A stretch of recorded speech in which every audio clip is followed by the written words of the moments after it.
আমরা ফেরেশতার দরজাকে চিনেছি। আল্লাহ পাক রব্বুল আলামিন আপনাকে মহব্বত করে বড় ভালোবাসে। ইয়া রাসূলুল্লাহ, ইয়া হাবিবাল্লাহ, ও তার নবী রাহমাতুল লিল আলামিন, আমরা এসেছি আপনার কাছে একটা আবদার করার জন্য। নবী কাঞ্জার কয় জিবরাইল, ও ভাই জিবরাইল, তুমি কি নেওয়ার জন্য এসেছো? জিবরাইল বলে, ইয়া রাসূলুল্লাহ, ইয়া হাবিবাল্লাহ, আপনি যদি মেহেরবানি করে আপনার দান মুবারকটা আমাদেরকে দেয়া দিতেন। আল্লাহর নবী রাহমাতুল লিল আলামিন ডাকতে বলে, জিবরাইল, এই দান মুবারক দিয়ে তোমরা কি করবা? ফেরেশতার চারজন লিডার জিবরাইল আলাইহিস সালাম ডাকতে কয়, নবী গো,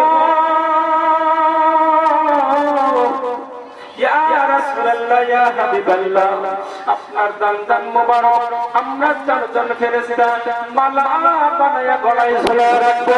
তোরে কান মারহাবা। এই কথা যখন বললেন, দয়ার নবী রাহমাতুল লিল আলামিন চোখ দিয়ে ঝরঝর ঝরঝর করে পানি পড়তে লাগলেন। ও জিবরাইল,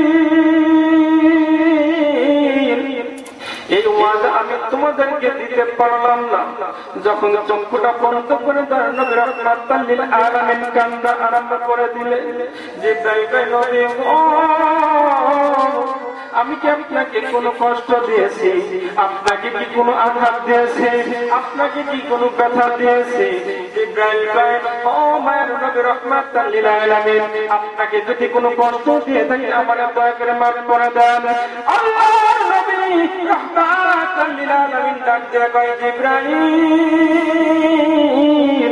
মাথা ভাঙার কথা জিগাইলি না, আমার রক্ত পড়ার কথা জিগাইলি না, আমার মাথা ব্যথা যতক্ষণ মাথা কেটে গেছে, যত সময় আমি আঘাত পাই নাই, আমার দান মোবারক যাওয়ার সঙ্গে সঙ্গে আমার কলিজায় আঘাত লেগে গেছে। মারহাবা। আমার মাথা কেটে রক্ত বের হয়ে গেছে, আমি ততটা আঘাত পাই নাই, আমি জমিনে অজ্ঞান হয়ে পড়ে গেছি, আমার কোনো দুঃখ নাই। যখন তুমি দান মুবারকটা চেয়েছো, আমার কলিজায় আঘাত লেগে গেছে। জোরে বলেন না আল্লাহু আকবার। আরো জোরে বলেন আল্লাহু আকবার। জিবরাইল কয়, ইয়া রাসূলুল্লাহ, ইয়া হাবিবাল্লাহ, কেন আপনার আঘাত লাগলে একটু শুনতে চাই। দয়ার নবী রাহমাতুল লিল আলামিন ডাক দিয়ে বলে, ভাই জিবরাইল, যখন আমার গুনাহগার উম্মত পৃথিবীর জমিনে গুনাহ করতে করতে গুনাহগার হয়ে যাবে, যখন তারা জাহান্নামী হয়ে যাবে, আল্লাহ পাক রব্বুল আলামিন তাদেরকে জাহান্নামী করে দিবে, জাহান্নামের মধ্যে ঢুকায় দিবে। আমি তখন এই দুইটা দান মুবারক লইয়া আল্লাহর সামনে দাঁড়ায় যাব। চিৎকার করে বলেন আল্লাহু আকবার। আল্লাহর সামনে দাঁড়া কি করবেন? আল্লাহর সামনে দাঁড়াবো। আল্লাহ, উহুদের ময়দানে যে শত্রুরা আমার দান মুবারক শহীদ করে দিয়েছে, এই দুইটা দান মুবারকের ওসিলায় তুমি আমার কোটি কোটি উম্মতের গুনাহ মাফ করে দাও। জোরে বলবেন না সুবহানাল্লাহ। এই দান মুবারকের বিনিময়ে আমি আমার কোটি কোটি উম্মতের গুনাহ আল্লাহর কাছে মাফ চাইব। জোরে বলেন আল্লাহু আকবার। ওই নবীকে ভালোবাসার দরকার আছে না নাই? আরো জোরে বলেন আছে না নাই? যেই নবী আমাদের জন্য পাগল, ওই নবীর জন্য আমাদের পাগল হওয়ার দরকার আছে না নাই? আরো জোরে বলেন আছে না নাই? ওয়ারিস পাক রাহমাতুল্লাহি আলাইহি বলেছেন, मोहब्बत है तो कुछ भी है, मोहब्बत नहीं है तो कुछ भी नहीं है। ভালোবাসা আছে, সব আছে, ভালোবাসা নাই তো কোনো কিছুই নাই। যদি মোহাম্মত করা যায়, মোহাম্মতে খোদা মেলে। কথা কোন ঠিক কিনা? আদবে আউলিয়া বেয়াদবে শয়তান। মোহাম্মত করলে আল্লাহ পাওয়া যায়, মোহাম্মত করলে আল্লাহর রাসূলকে পাওয়া যায়, মোহাম্মত করলে আল্লাহর ওলিদেরকে পাওয়া যায়। জোরে বলেন আল্লাহু আকবার। ওয়ারিস পাক রাহমাতুল্লাহি আলাইহি, উনি কি আমাদের মতো সাধারণ মানুষ ছিলেন? এই কথা বলেন, সাধারণ মানুষ ছিলেন? আল্লাহর নবী যেরকম সাধারণ মানুষ নয়, ওয়ারিস পাক রাহমাতুল্লাহি আলাইহি সাধারণ মানুষ নয়। কারণ তিনি মায়ের পেট থেকে আল্লাহর ওলি হয়ে পৃথিবীর জমিনে এসেছেন। কথা কোন ঠিক কিনা? আরো জোরে বলেন ঠিক কিনা? ওয়ারিস পাক রহমাতুল্লাহি আলাইহি ছোটবেলার একটা ঘটনা আপনারা শুনুন।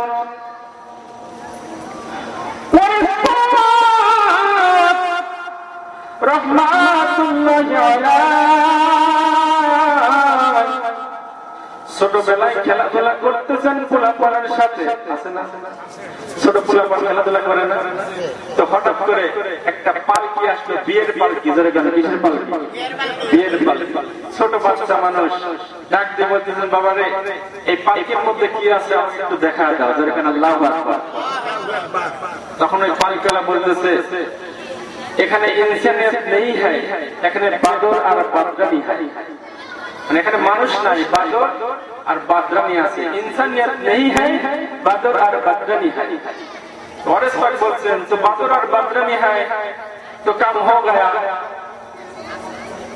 বাদর আর বাদরামি হ্যায়, কাম হয়ে গয়া, যাও চলে যাও।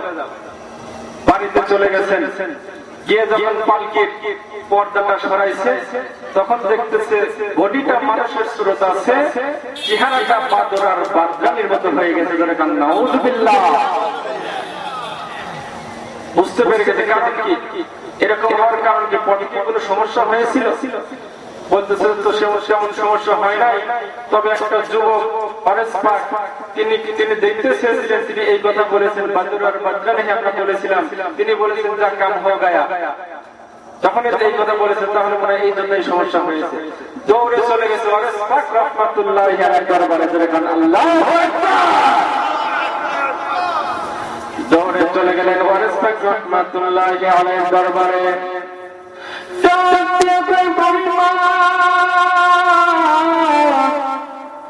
আমাদের বড় ভুল হয়ে গেছে। ওয়ারিস পাক কোথায়? তাড়াতাড়ি তাকে ডাকতেন, একটু ডাকতেন। ওয়ারিস পাক রাহমাতুল্লাহি আলাইহি একটা দাদিমা ছিল, কথা কোন ঠিক কিনা? দাদিমার কোলে তিনি লালিত পালিত হয়েছেন। ওয়ারিস পাক রাহমাতুল্লাহি আলাইহি হাতের নিচে লুকায়িত অবস্থায় ছিলেন। ইন্ডিমিট টাইমে তাকে ডাকতে বলে, ওয়ারিস পাক রে, দুষ্ট ছেলে বেরিয়ে আয়। যখন বেরিয়ে আসলো, আসার সঙ্গে সঙ্গে ডাকতে বলে, আমাদের বেদবি হয়ে গেছে, দয়া করে আমার মাফ করে দেন। জোরে গান মারহাবা। ওয়ারিস পাক রাহমাতুল্লাহি আলাইহি ওই নববধূর কপালে যখন এরকম একটা দাগ দিয়ে দিলেন, ওয়ারিস পাক রাহমাতুল্লাহি আলাইহি শরীরের ঘাম মোবারক যখন তার কপালে লাগা দিলেন, সঙ্গে সঙ্গে মানুষের সুরত ফিরে আসলো। জোরে গান মারহাবা। কিতাবের মধ্যে পড়া যায়, ওয়ারিস পাক রাহমাতুল্লাহি আলাইহি শরীরের ঘাম মোবারক যখন নববধূর কপালে দিয়েছিলেন, একটা বছর পরে যখন তার কোলে একটা সন্তান আসলো, ওই সন্তানের শরীরের ঘাম ওয়ারিস পাকের গ্রামের ওই গ্রামের সুগন্ধি পাওয়া যায়। জোরে গান মারহাবা। ওয়ারিস পাকের তার গায়ের সুগন্ধি, ওই সুগন্ধিটা ওই নববধূর সন্তানের শরীর থেকে বের হয়েছিল। জোরে গান মারহাবা। ওয়ারিস পাক কি কোনো সাধারণ মানুষ? জোরে গান সাধারণ মানুষ, সাধারণ মানুষ না। ওয়ারিস পাক রাহমাতুল্লাহি আলাইহি মুরিদকে বলতেছেন, চলো আমরা জুমার নামাজ আদায় করে আসি। জোরে গান কি? জোরে বলে কিসের নামাজ? জুমার নামাজ। বেদার হচ্ছে? জোরে বেদার হচ্ছে? ওয়ারিস পাক তখন একটু দুর্বল হয়ে গেছে, লাঠিতে ভর করে হাঁটতে হাঁটতে যখন মসজিদে চলে গেলেন, ইমাম বরাবর একটা ফাঁকা জায়গা ছিল, ওই জায়গার মধ্যে যখন বসে গেলেন, ইমাম সাহেব ডাকতে বলে, হুজুর মেহেরবানি করে আপনি এসে নামাজটা আদায় করে নেন। ওয়ারিস পাক রাহমাতুল্লাহি আলাইহি ডাকতে বলতেছেন, তোমার মুসল্লিদেরকে আগে তুমি শুনে নাও, আমার পিছনে তারা নামাজ আদায় করবে কিনা। সকলে যখন বলে বলে দিয়েছে, হ্যাঁ আমরা হুজুরের পিছনে নামাজ পড়তে না দিয়েছি, আপনি নামাজ কেন পড়া দেন। এবার ওয়ারিস পাক রাহমাতুল্লাহি আলাইহি যখন নামাজে দাঁড়িয়ে গেছেন, নামাজ কানা শেষ করলেন, ঘুরে যখন বসলেন, একজন মুসল্লিকে ডাকতে বলে, ও মুসল্লি তুমি দাঁড়াও, সত্যি করে বলো তো দেখি, আমি যখন প্রথম রাকাত নামাজ আদায় করলাম তখন তুমি কোথায় ছিলে? একটু সহ্য করে বলবা। কিন্তু ওই মুসল্লি ডাকতে বলে, বুজুর্গ যখন আপনার সাথে প্রথম রাকাত নামাজ আমি আদায় করলাম, আমি আল্লাহর কসম করে বলতেছি, সর্বপ্রথম মদিনার বুকে আমি একটা সিজদা দিলাম, জোরে বল মারহাবা। দ্বিতীয় সিজদা যখন আমি দিলাম তখন তুমি কোথায় ছিলা?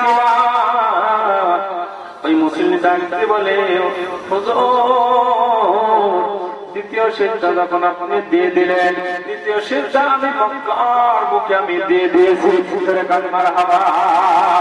প্রত্যেকটা মুসল্লির কাছে যখন জিজ্ঞাসা করা হয়, প্রত্যেকটা মুসল্লি একই উত্তর দিয়েছে, প্রথম রাকাত আমি মদিনায় পড়েছি, দ্বিতীয় রাকাত আমি মক্কায় পড়েছি, জোরে বলেন মারহাবা। ওই ওয়ারিস পাকের দরবার, কথা কোন ঠিক কিনা? তিনি কি কোন সাধারণ ওলি ছিলেন? যেরকম সাধারণ ওলি ছিলেন, অসাধারণ ছিলেন সেই আল্লাহর ওলি ওয়ারিস পাক রাহমাতুল্লাহি আলাইহির দরবার। এটা হলো খাঁটি আল্লাহর ওলির দরবার, কথা কোন ঠিক কিনা? ভাইরা আমার, একটু গভীর মনোযোগ। আল্লাহর নবী রাহমাতুল লিল আলামিন মসজিদে নববীর সামনে